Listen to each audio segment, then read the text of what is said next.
Estamos en medio de una serie donde estamos predicando acerca de lo que son los signos vitales de la iglesia. Usted sabe que cada ser humano tiene lo que se llama signos vitales, que son básicamente la temperatura, la frecuencia de la respiración, la frecuencia del corazón y la tensión arterial. Bueno, de la misma forma, la iglesia tiene algunos signos vitales. ¿Qué quiero decir con esto?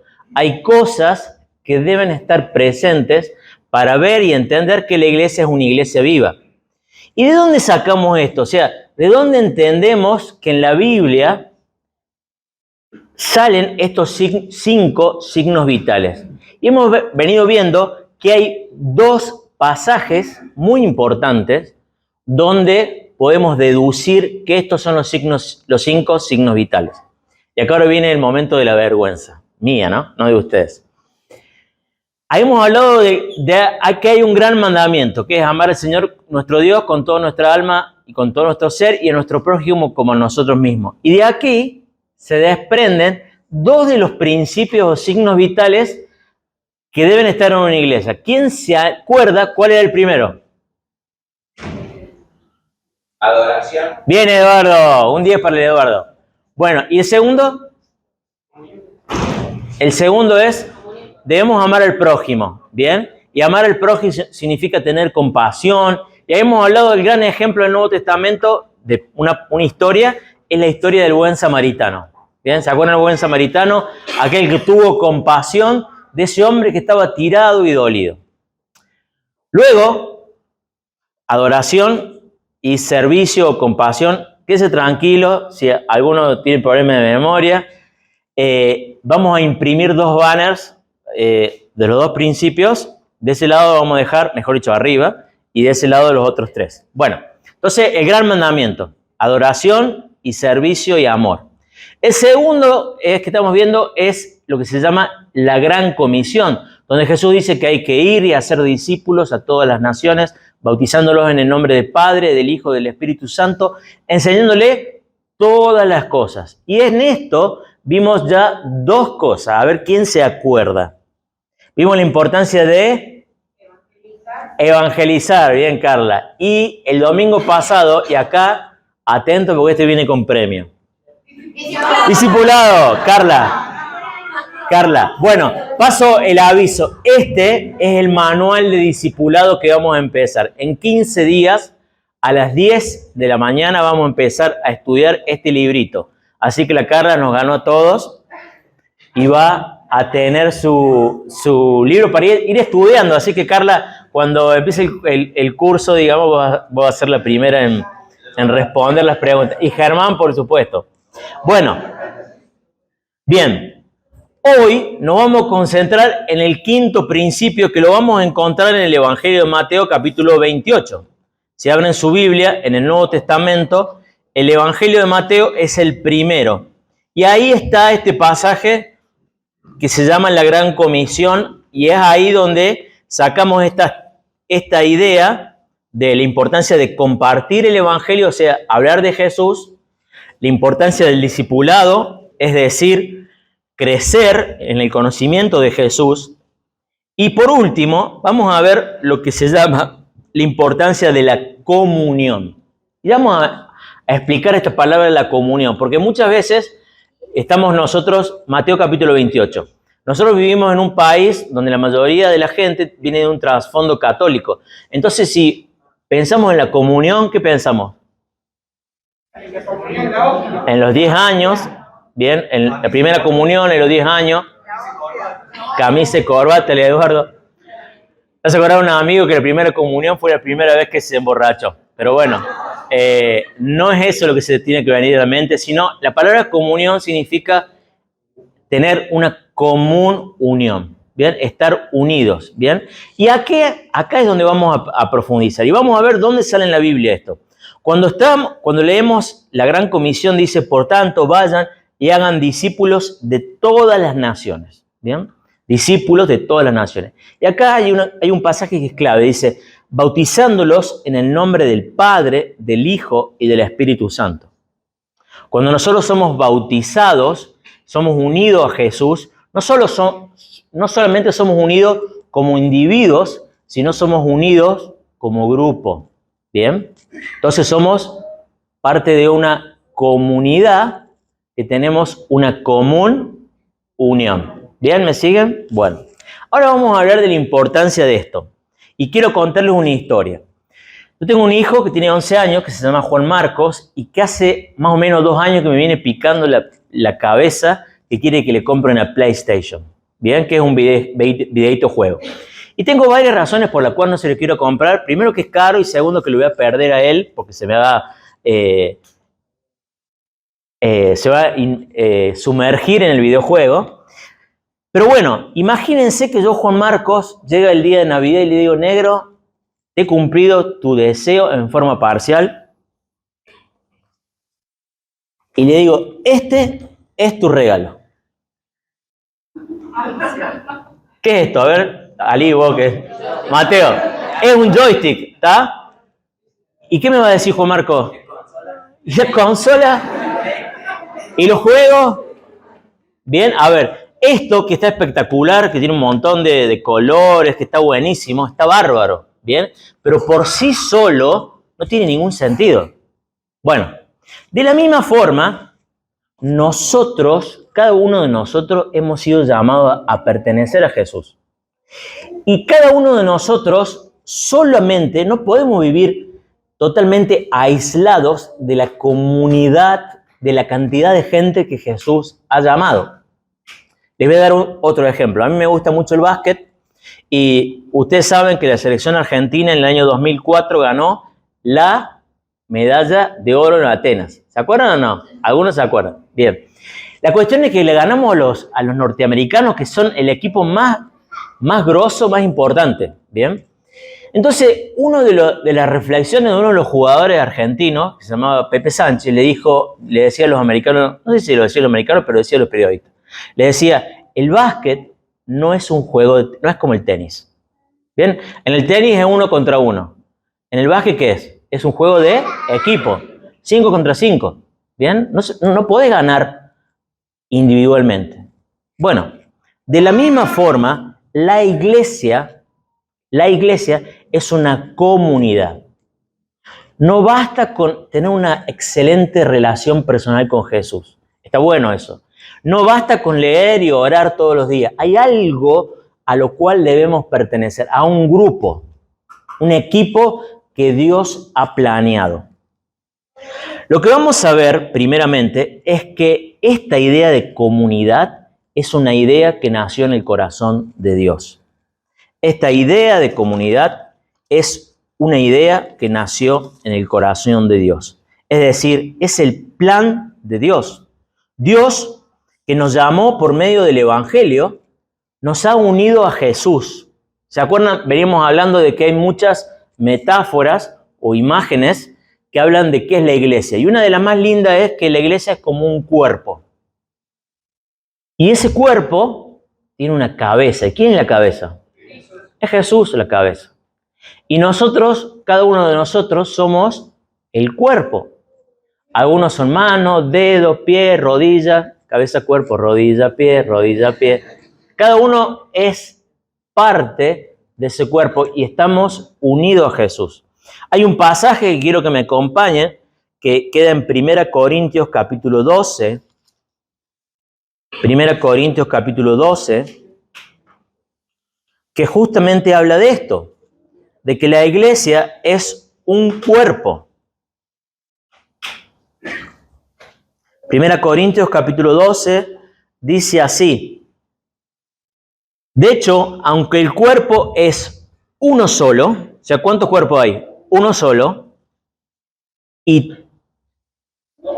pero tiene muchos miembros. Y todos los miembros, no obstante ser muchos, forman un solo cuerpo. Fíjense, hay como un trabalengua. Dice, la iglesia, el cuerpo es uno, pero hay muchos miembros. Y aunque hay muchos miembros, ¿cuánto es el cuerpo? Uno. O sea, uno, muchos, muchos, uno. ¿Se van a acordar de ese orden? Bueno. Versículo 13. Y todos fuimos bautizados por un solo espíritu para constituir un solo cuerpo, ya seamos judíos o gentiles, esclavos y libres, y a todos se nos dio de beber un mismo espíritu. O sea, en medio de la diversidad, que en aquella época se expresaba porque había diferentes razas, estaban los judíos, estaban los griegos, estaban los libres, estaban los que eran esclavos. A pesar de la diversidad, había una unidad. Habían sido unidos al cuerpo. Eran unidos por un espíritu. Nosotros, hoy en día, a pesar de que venimos de trasfondos diferentes, somos hinchas de clubes diferentes, hemos ido a colegios diferentes, vivimos en barrios diferentes, algunos son de otros países, todos tenemos un Señor, una fe, una esperanza, un espíritu, un bautismo. La iglesia es una unidad, una unidad.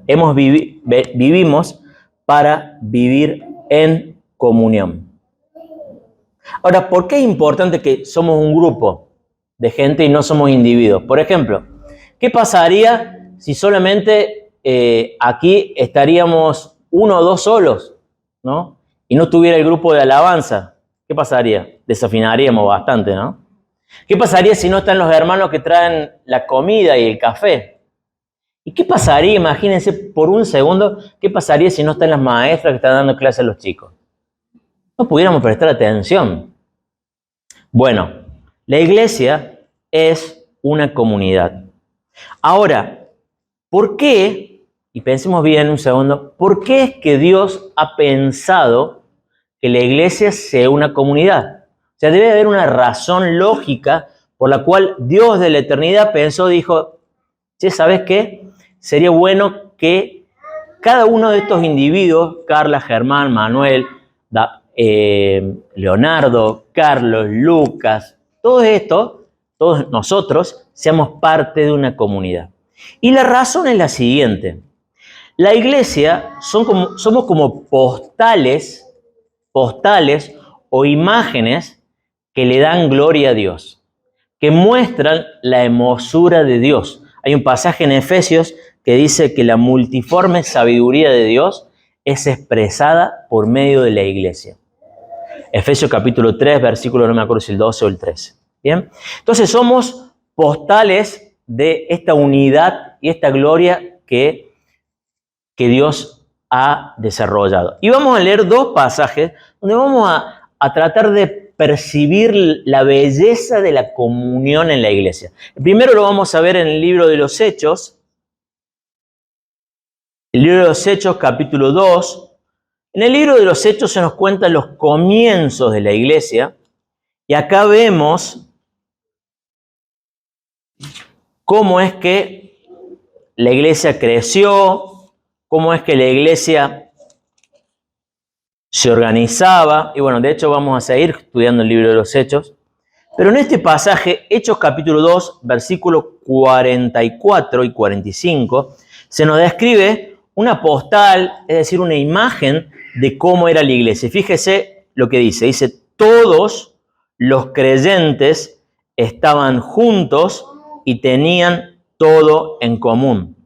Vendían sus propiedades y posesiones y compartían sus bienes entre sí según la necesidad de cada uno.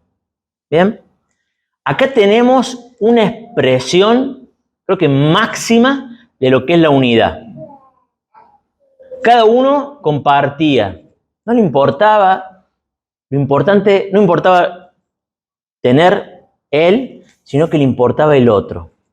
Y está bien, entendemos que esto era un contexto particular. La iglesia vivía bajo una circunstancia de persecución.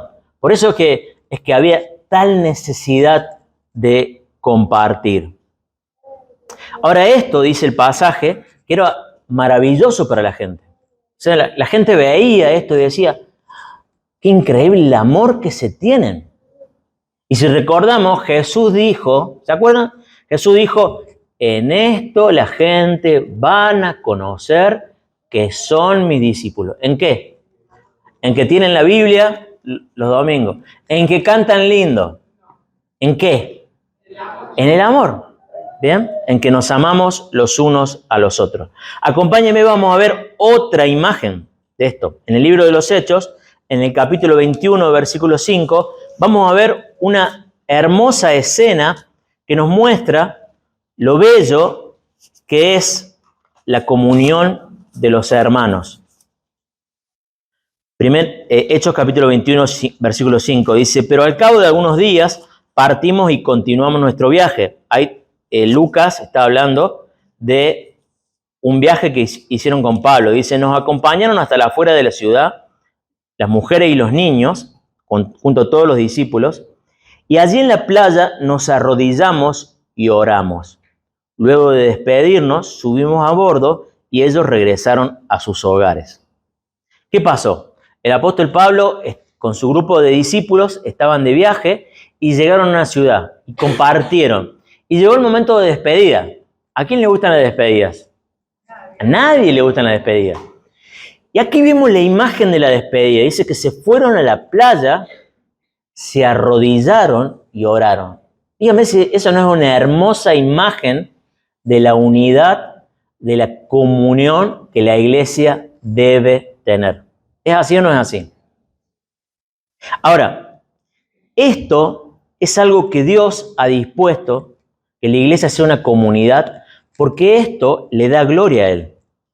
Y la iglesia debe ser una comunidad, escuche bien, una comunidad atractiva. Hay muchos estudios que reflejan y dicen qué es lo que a la gente que viene por primera vez a un culto como esto, es lo que más le impacta. Y déjeme decirle a los hermanos de la alabanza que no es la música, ¿está? Hermosa la música hoy, ¿bien? Pero no es la música. Tampoco es la prédica. Tampoco es la escuela dominical. ¿Qué es lo que más impacta a la gente? ¿Qué puede ser? La manera en que te reciben. Vos podés ir a una iglesia donde la música es un espectáculo, la predicación es genial, los chicos está todo bárbaro, pero la gente no te saluda o decís, che, acá mejor me quedo en mi casa y prendo YouTube. Digamos, porque básicamente entre eso y una experiencia virtual en mi casa no hay nada. Y me ahorro el viaje y me quedo ahí. ¿O no? Lo más importante es la comunión entre los hermanos. Y déjenme decirle, en la historia de la iglesia, el cristianismo siempre fue una comunidad atractiva. Una comunidad a la cual la gente miraba y decía, che, qué bueno poder ser cristiano. Le voy a dar un ejemplo.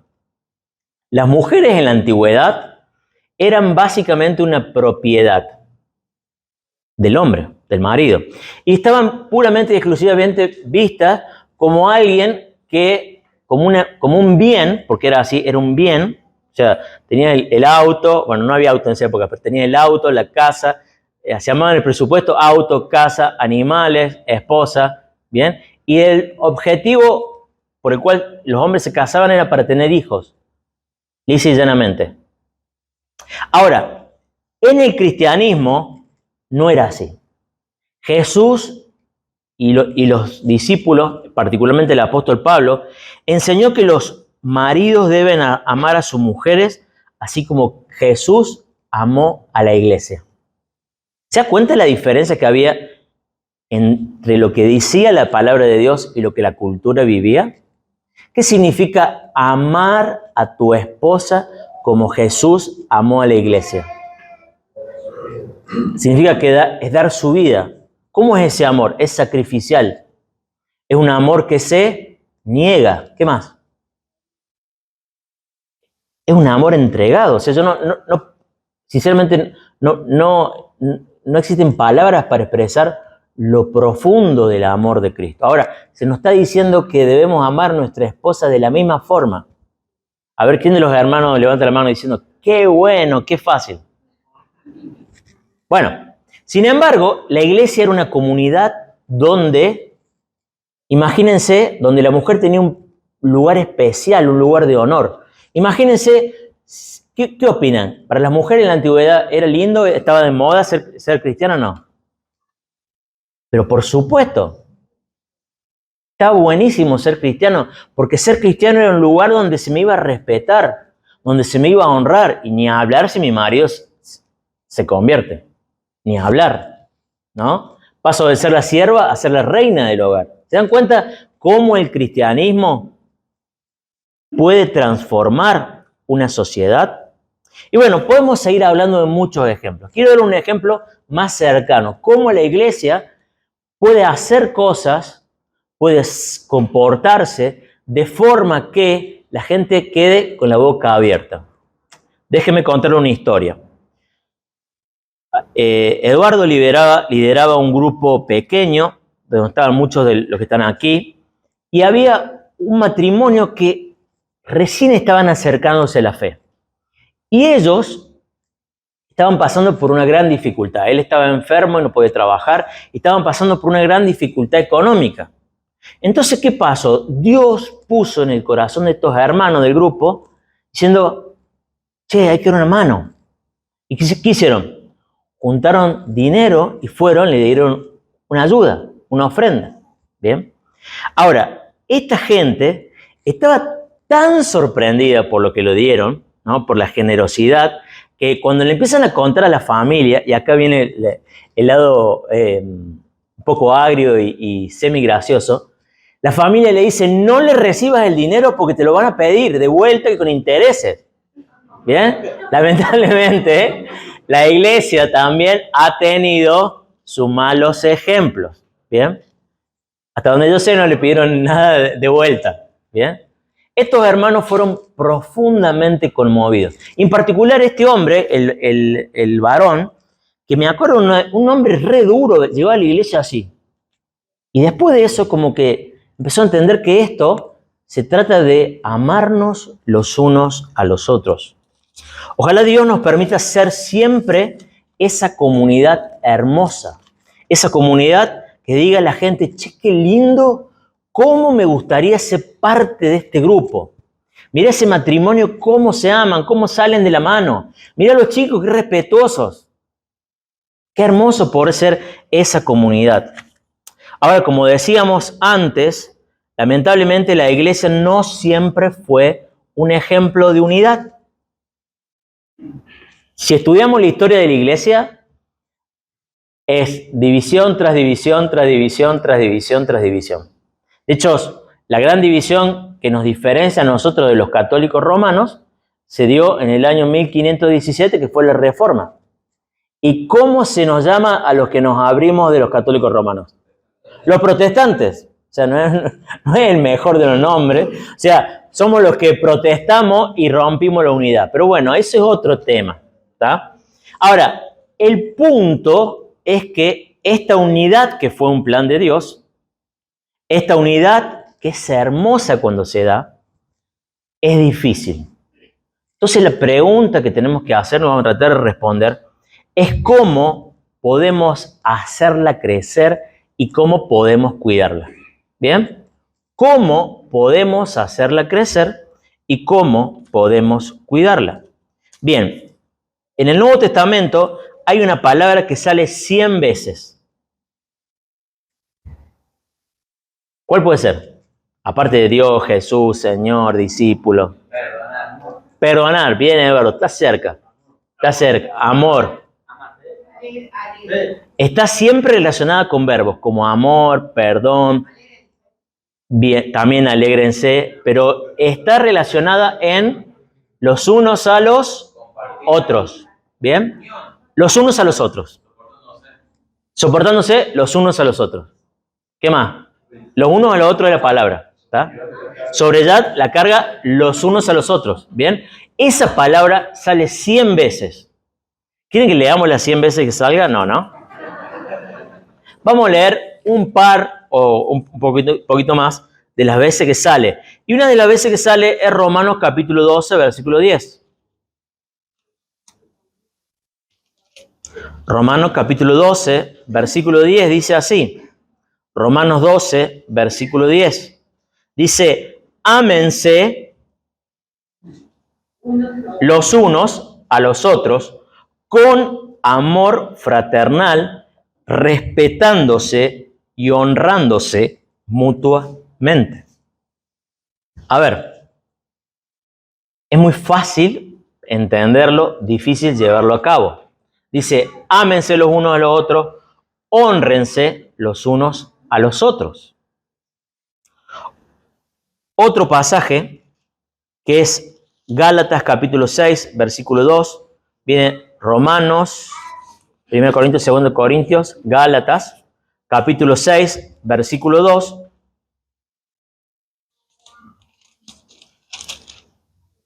Dice así: ayúdense unos a otros a llevar sus cargas y así cumplirán la ley de Cristo. Ayúdense los unos a los otros y así cumplirán la ley de Cristo. Básicamente, la ley de Cristo, ¿qué es? Debemos amarnos. Cuando yo era chico, iba a una iglesia donde este pasaje lo habían hecho un gráfico, ¿bien? Y traten, la verdad que no conseguí el PowerPoint, esa imagen. Y la imagen era la siguiente: había un grupo de personas, todos parados haciendo una fila, y cada uno tenía una mochila. Y el de atrás le ayudaba al de adelante con la mochila, y así sucesivamente. Dígame si no es una linda imagen de lo que dice esto. Debemos ayudarnos a llevar nuestras propias mochilas. Ahora, ¿cuáles son las mochilas de la vida real? Porque hasta acá todo muy lindo. ¿Cuáles son las mochilas de la vida real? Hay muchas. Hay muchos de ustedes que los domingos a la mañana son taxistas.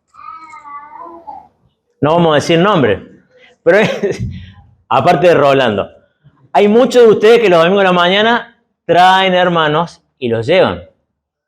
Hay algunos de ustedes los domingos a la mañana que se ponen el overol y van a cuidar a los chicos mientras todos tomamos café. ¿Bien? Esos son ejemplos de llevarnos las cargas. Hay hermanos que por ahí cuidan a los chicos de un matrimonio que por ahí no tiene con quién dejarlos para que ese matrimonio pueda salir a comer. Dígame si no es una buena idea ese. ¿Sí? Carla y Germán ahí. Amén. Amén. Cuando sean un poquito más grandes los chicos, están medio... Es llevarnos las cargas los unos a los otros. Y una de las cargas que creo que es más difícil y que por ahí si no la experimentamos no podemos entenderlas, es la carga de la soledad. Es la carga de la soledad. Y ahí es donde tenemos que estar más atentos. Sobre todo los matrimonios. Estamos de lunes a lunes llenos de actividades, que los chicos, que llevar logaje, que inglés, que esto, que el trabajo, que la iglesia, y no tenemos tiempo, pero hay muchos hermanos, sobre todo los que están jubilados, que de lunes a lunes tienen un montón de tiempo solo. Pensemos en los que están solos.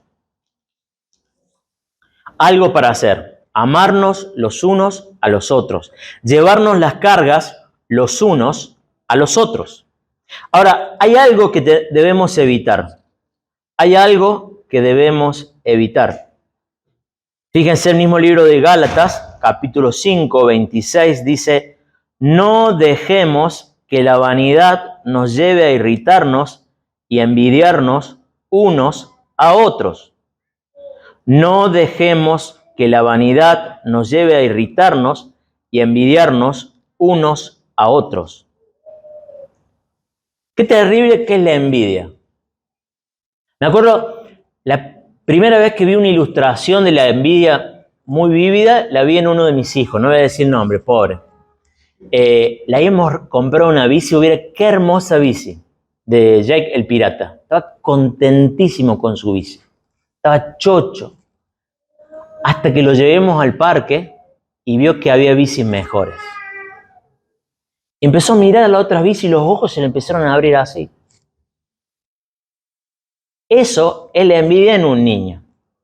Ahora, en la iglesia, y déjenme decirle que esto lo sé bien de primera mano, a veces la iglesia se puede transformar en una comunidad que se lleva por la vanidad, por cosas que no tienen sentido. Sale la gente y empieza a mirar el patio y dice: che, ¿viste el auto que se compró Martín? Oh, mira, desde que dirige la alabanza, mira cómo está prosperando el Señor. Y todos hacen cola para el ministerio de alabanza. Dicen: no. O viste, che, ¿Viste la zapatilla de Carlos? Qué bárbaro los zapatos de Carlos. Qué bien. ¿Cómo me gustaría? ¿O viste la casa del Seba? ¿Cómo está pintando la reja? ¿Vieron la casa del Seba? Y empezamos a desviar la mirada en cosas que son vacías.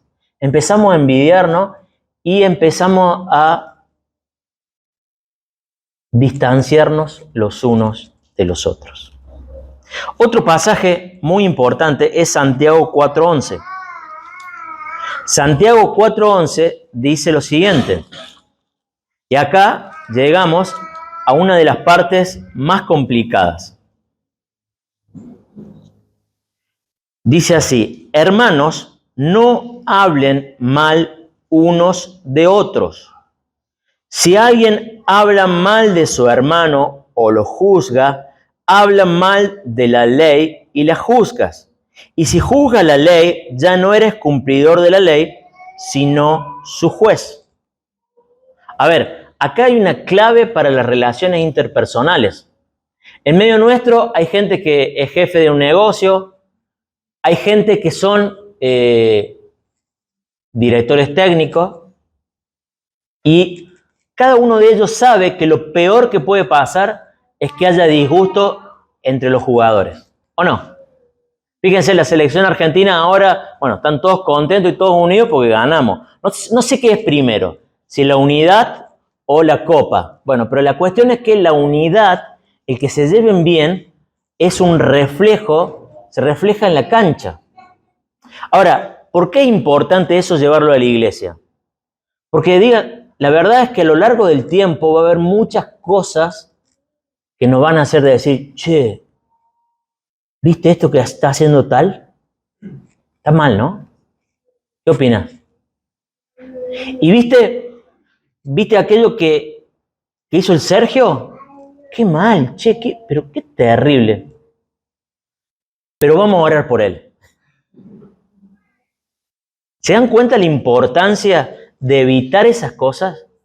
De hablar mal, de juzgarnos. Bien, la murmuración.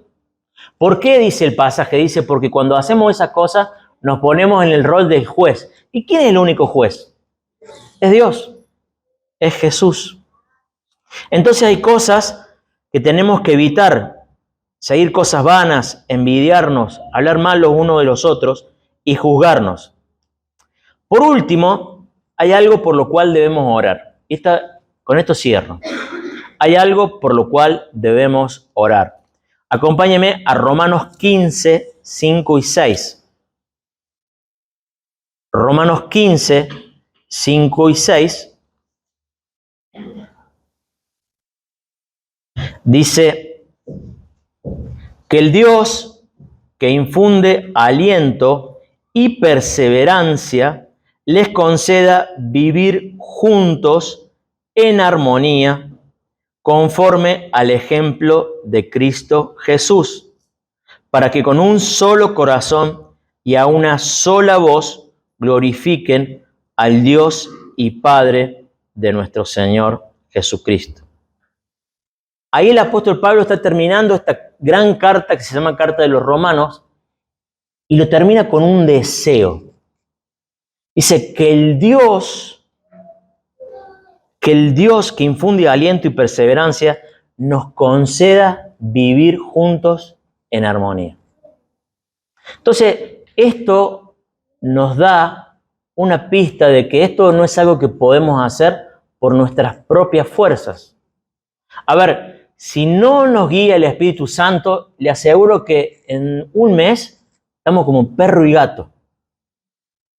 Porque si no fuera por Jesucristo, tenemos más diferencias que cosas en común. Entonces, lo que debemos hacer como iglesia es orar como comunidad, orar por la unión. Una cosa que vamos a hacer en forma práctica, tenemos una lista, un Excel, como le gusta a Eduardo, con todas las personas que vienen a la iglesia. Y queremos que nos comprometamos a orar los lunes por la familia Ganslen, los Navarrete, los Spinach, los martes por los Escalada, por los Domínguez, por los Torres, los miércoles por los Cabral, por la Silvia, por la familia Felicia, los jueves por el Sergio, por los Carbonell, por Walter, etcétera, etcétera, los Fedace, ¿no? Porque así estamos cumpliendo en forma práctica esto que Dios desea, que oremos por la unidad. Entonces, para terminar, la comunión es un plan de Dios. La persona que está al lado tuyo, mírense si quieren, bueno, Lucas, vos estás solo. La persona que está al lado tuyo es una persona que Dios llamó para estar con ella, pero también para estar con vos. Y créanme que no siempre las personas que Dios llama son las personas que nosotros llamaríamos. Y créanme que en la mayoría de las iglesias, yo he estado en varias iglesias, porque he trabajado como pastor en alguna iglesia, y en todas las iglesias encuentro una persona con la que no me llevo bien.